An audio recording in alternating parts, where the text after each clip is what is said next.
Hi all, welcome back to this fourth episode of the basics of Dionysophy. I hope you got from the previous video that if we're going to deal with the unconscious, we're really gonna have to learn to listen and to relate. One of the things I have not said is that when we look at a dream, we assume that everything is in the right place. Every symbol, from beginning to end, everything has been crafted carefully by the unconscious for the ego to understand. The problem is the unconscious does not speak the same language as consciousness, and so there's going to be a work of interpretation or translation. We have first to not dismiss it, because sometimes it's not really pleasant to look at it, and then we're going to have to really make sure we understand it at the right level, at the level that's applicable for consciousness. I'm not going to lie, this is years of practice. It doesn't come naturally, and you have to make the effort. One single video cannot do justice to dream interpretation. It's not possible. But we're going to assume that it is sufficient for, the basics to understand how it works. If you get good enough at listening and relating to the unconscious, then you can get to the next step, which is the ego visiting the unconscious by going within. That's called active imagination. The three previous videos were kind of built to this one. So I hope that now we should have everything we need to put this into practice. I will lead a guided meditation, and at some point I will leave it at that so that you can enter active imagination for yourself. If you haven't listened to the previous video, I advise you to watch them, maybe rewatch them, because it's going to flow more easily than if you start from here. As usual, before we go into the practice, we're going to have to make a few remarks. First, active imagination is not the same as fantasy. Active imagination is effortful, it's exhausting, and I would say most people can manage around 10 minutes. That's as much as you can handle. It's that demanding. So if you can do a lot of it and go like for on, and at the end you're kind of refreshed about it, you're not doing active imagination, you're engaging in fantasies, and that's not the same. Robert Johnson has some strong words about fantasies. He says that it's like psychic masturbation. What he means by that is not that it's particularly good or bad, it's just that it's not productive, nothing comes out of it. It's an indulgence, that's what it is. On the other hand, active imagination is more like work. You have kind of like a partner to interact, to relate, and to work out a relationship. Most of active imagination is interacting with figures of the unconscious, and that's hard. It does not come easily, and depending on what the figure has to say, you're gonna have to really stomach what is being conveyed. So no, it's not the same. And so that's the problem. The unconscious is autonomous. It can approach you or not. This is not something we can control, just like your dreams. Maybe tonight you have 1 dream, 5 dreams, 0 dreams. We can't really control this. What we can do is work on the quality of our approach. That is something not only we can do, that's something we must do. So what's the quality of presence that you should have when you try to engage the unconscious, when you try to go within? Well, I'm going to try to provide you with a guided exercise, and we're going to target 3 points, maybe 4. The first one is that your head should be slightly free. You should not be overthinking or having constant thought about whatever happened during the day. It should be somewhat empty, right? A certain receptiveness. If that's not the case, take a book, take a piece of paper and journal your thoughts. Try to get them out. It's not a good idea to start active imagination with a buzzing head. If the second point is at the level of feeling, what's the right level of feeling to deal with the unconscious? Well, I'm taking this from internal family system. There's this graph which I really like. And it's called the 8 C's of self. It means that you are in self when you are in a state that can be described by 8 words, all starting with the letter C. Now the word self here is very confusing, so we're going to say it's the state or the quality of presence that will allow you to start the therapeutic process, the therapeutic journey. If your state can be described by those 8 C words, if you feel calm, if you feel curious, if you feel compassionate, if you feel confidence, if you have courage, clarity, creativity, and if you feel connected, then you are in self. You can start the process of going within and relating to figures in the unconscious. In Jung's language, we would obviously not use the word self because it means something completely different. We would say that the word self here means the ego without any external or ulterior motives. It's the ego uncontaminated by something like the power drive or something like activated complex, right? So it's the ego in its pristine quality, and that's what we want to aim at. I'm going to guide an easy process with that, but it might be a problem for some of you, and I will give further direction if this is a stumbling block.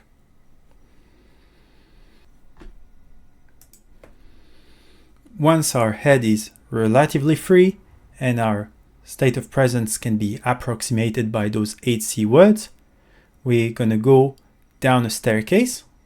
We're going to go down 10 stairs. We're going to go through a door, and past that door, we're going to make an invitation for whoever, whatever to show up so you can interact with it.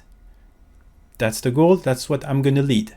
So if you're up for it, well, get into a comfortable position, and we're going to start very soon. Please don't do this while driving or something like this. Going on the bed is fine. You might fall asleep. That's one of the risks. But yeah, just find yourself into a comfortable position. All right, let's start. First, like for everything, we're going to start with the breath.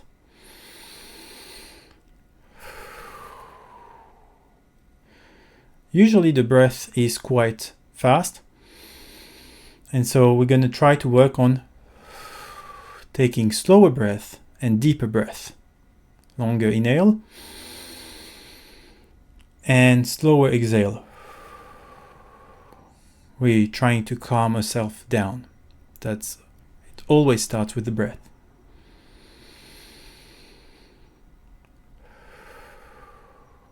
Now the process I'm going to lead is something that always worked for me. If I really struggle, I always go back to this basic way of doing things. We all have our ways of going into a meditative state. That's mine. That's the one that I find works the most when I'm struggling. It's easy, so don't worry if you're a total beginner. We're going to do that. So we're going to go within ourselves, just as I explained in a previous video, but this time we're not going to go to the heart, we're going to go to the solar plexus. So the solar plexus is around here, and when I breathe, it kind of goes up, and when I exhale, it goes down. So there's a point here that moves up and down. That's what I'm going to focus on. It's around the diaphragm. It's just below the thoracic cage here. That's the solar plexus. Or at least that's where I like to feel the solar plexus. So we're going to go within. So like this. I've explained this. Down the neck. And not towards the heart, because the heart can be a bit complicated for some people. We're going to go down to the solar plexus. And now As we inhale, we can feel it going up, and as we exhale, we can go down. Let's do a few more breaths. We can inhale, and we can exhale. Remember, we're kind of inside our own body right now.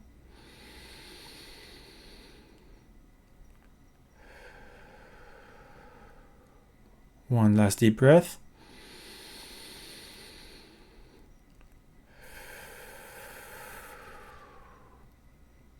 Now let's focus on our emotional state.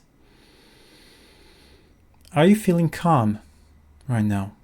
Yes or no? Are you feeling curious, compassionate? Are you feeling some kind of confidence? Maybe some courage? Are you feeling creative? Do you have some clarity? Are you feeling connected? That's the state that we want to reach before we start going within. It might not be the case. Maybe you feel a bit of fogginess, maybe a bit of anxiety or like doubt, something like this. So just ask,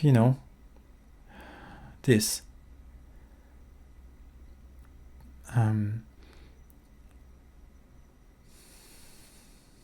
As you take a deep breath, say that you're going to try something new, and for the next few minutes you would like to have some space to try this unusual process. And if the parts within you, if your emotional landscape can trust you for a little bit, see how it reacts from within. Say that this is going to be a simple exercise and it's guided, so you can do it. Now at this point, you might feel like it's not possible. If that's the case, you have an aspect of your personality, a complex, a part that's concerned or maybe blended with you. It's trying to protect you from something it's worrying about. So you might need to pause the video or even stop it and learn more about how to work with concerned parts, how to unblend, because sometimes the concern that the other parts of the psyche have for the ego is such that it will block the process. You might need more research or even get some help. I will link some things in the description box. For everybody else, how are we feeling? Are we feeling connected? Are we feeling calm?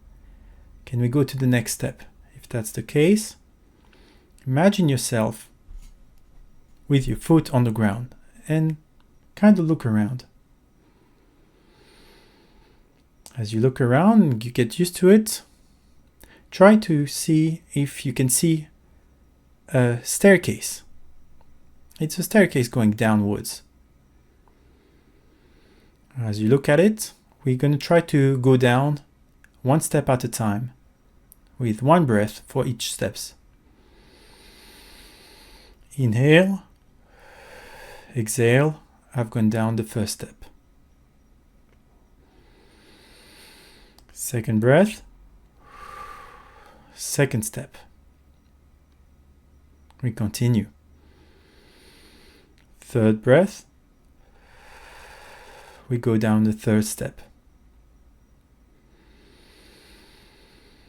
Now we go down our fourth steps. We're going to do 10 steps, which is an arbitrary number, but it's also the end of a cycle. I like the number 10 for this. And 5.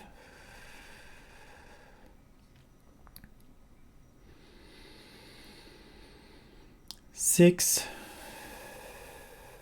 Remember to take deep and slow breath. No, there's no reason to do this quickly. 7.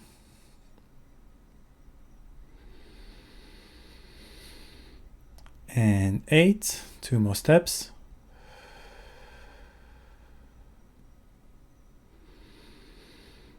Inhale and go down the 9th step. And that's it. 10 steps. We are at the bottom of our staircase. Look around. Maybe something will catch your attention. If not, imagine a door right in front of you. You might see it. Get close to it slowly. And how do you feel towards this door? Does it impact your emotional state? Maybe it does. If that's the case, you might have to work out with the door. The door might ask you some questions or not. We're going to assume in this case that the door is ready to be open. So try to grab the handle gently, softly, and see if you can open it. If it's closed, that means the unconscious as the door is not willing to let you go. And that's fine. But we're going to work out as if it's going to let you go in.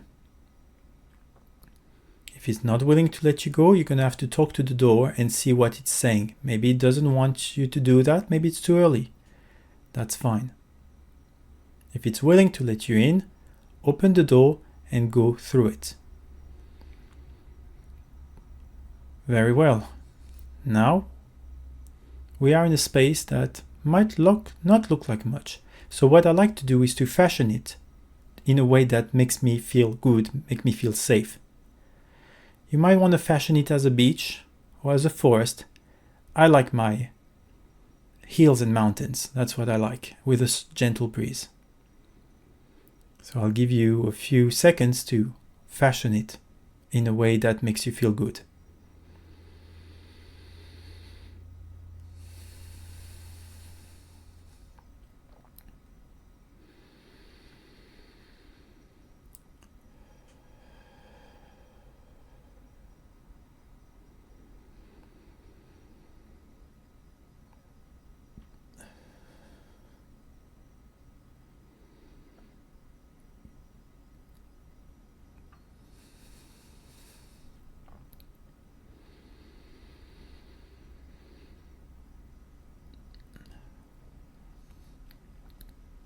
Alright, if you need more time, pause the video. If you're feeling good, now it's time to extend the invitation. The way I like to do it is to deploy a blanket, a kind of picnic blanket. Up it's on the grass. And I like to put some drinks and foods around. The feeling I'm going for, this kind of setting I'm putting out, is a Japanese tea ceremony. I want something both inviting and somewhat formal. That's what I'm trying to aim at.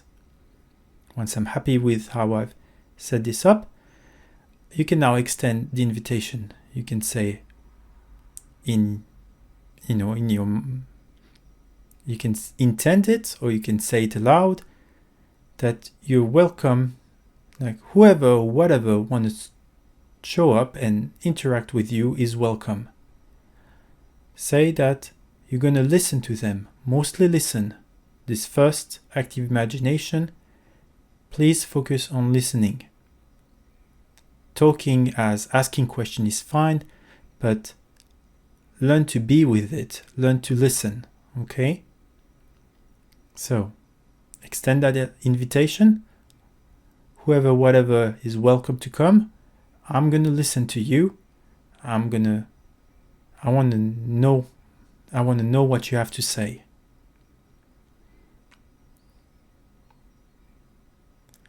At this point, there's a figure that might come to you.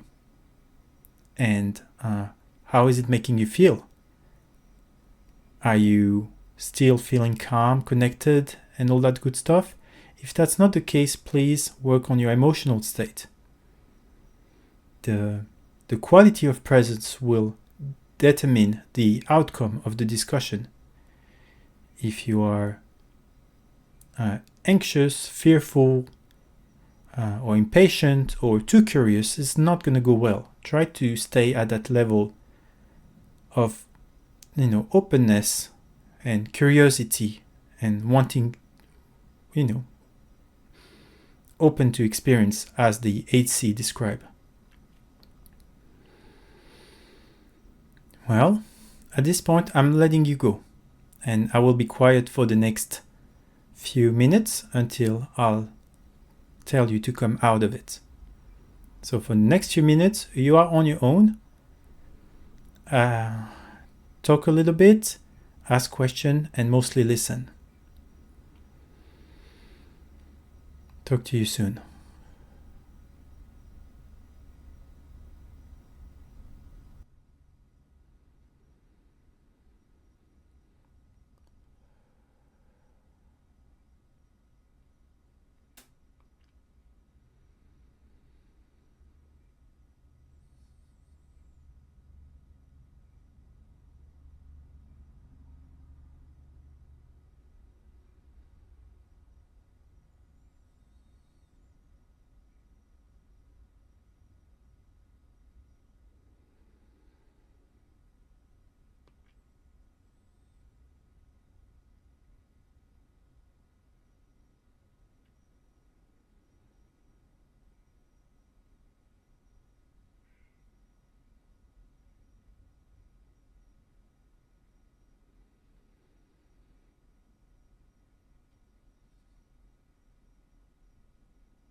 All right.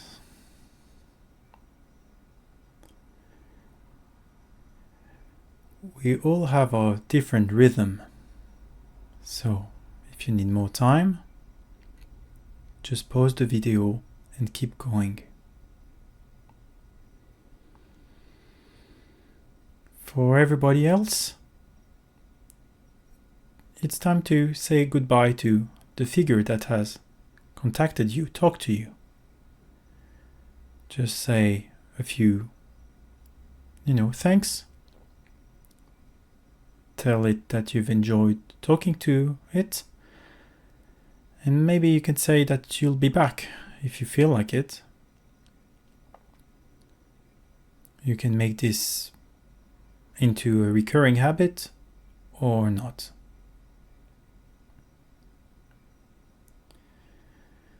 Once you've finished saying goodbye to the figure, if there was any or many, it's time to slowly coming back to ourselves. There's different way of doing this. You can imagine going through the door and back up the stairs and coming back to yourself, or maybe just feeling yourself coming back. And there we are. Slowly move your fingers, slowly move your feet. It's normal to feel slightly dazed after a meditative exercise like this. It's totally normal.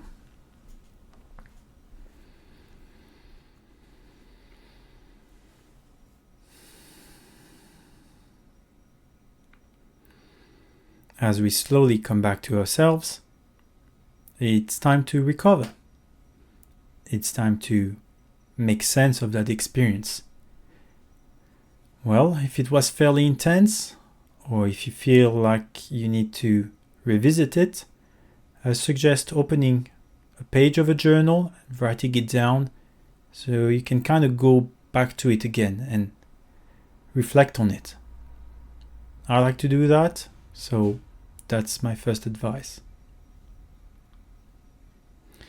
As far as it goes, I've myself met a figure and it was helping me to kind of feel where this process was at. I was waiting for a stop signal and I hope I caught it. And now you have a glimpse into my process of active imagination. That's how I do it.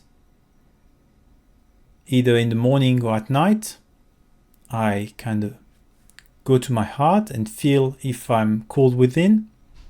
And sometimes it expands, that's a yes. Sometimes it shrivels, and that's a no.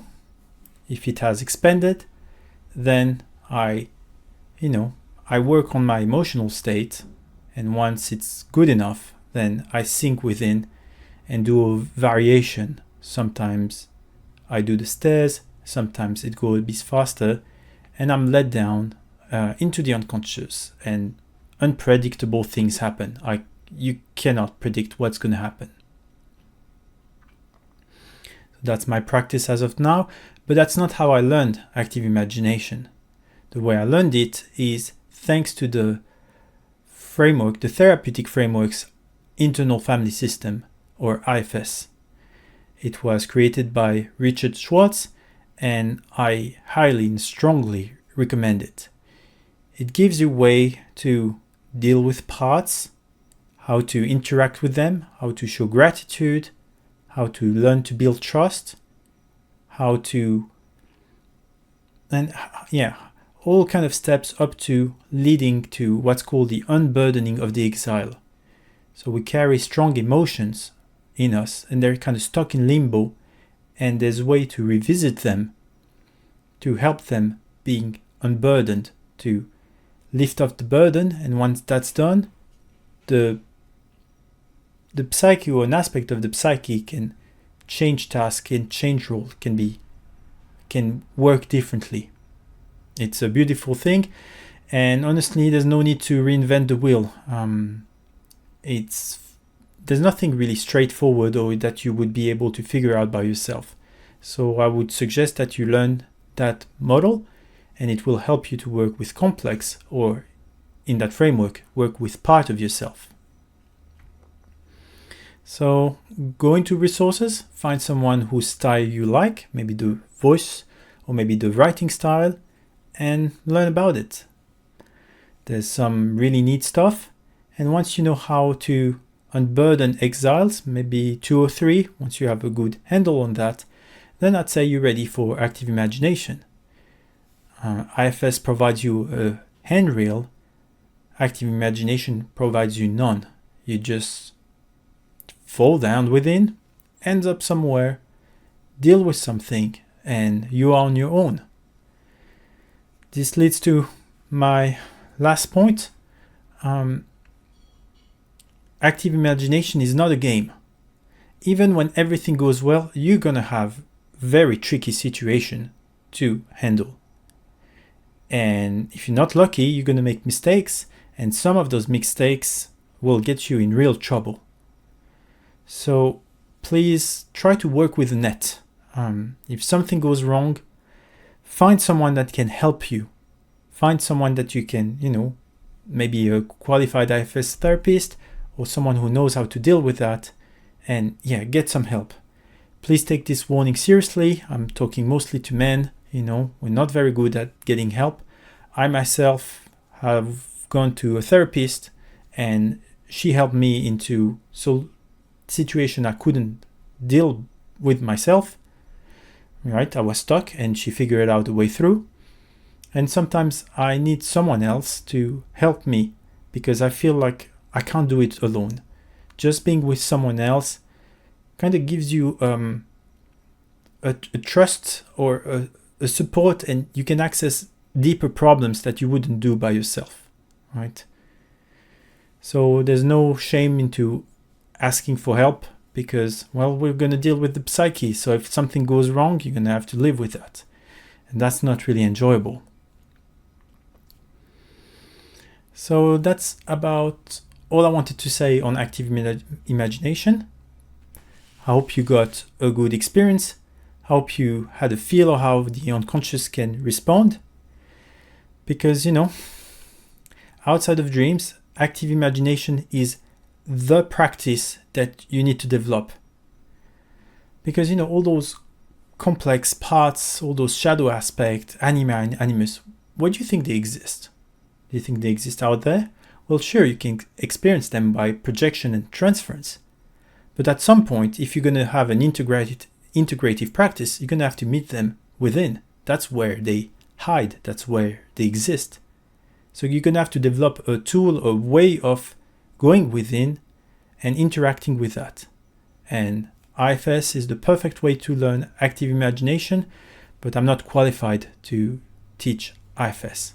I've learned it for myself. I've been in therapy, but I'm gonna defer that task to other people, more qualified people.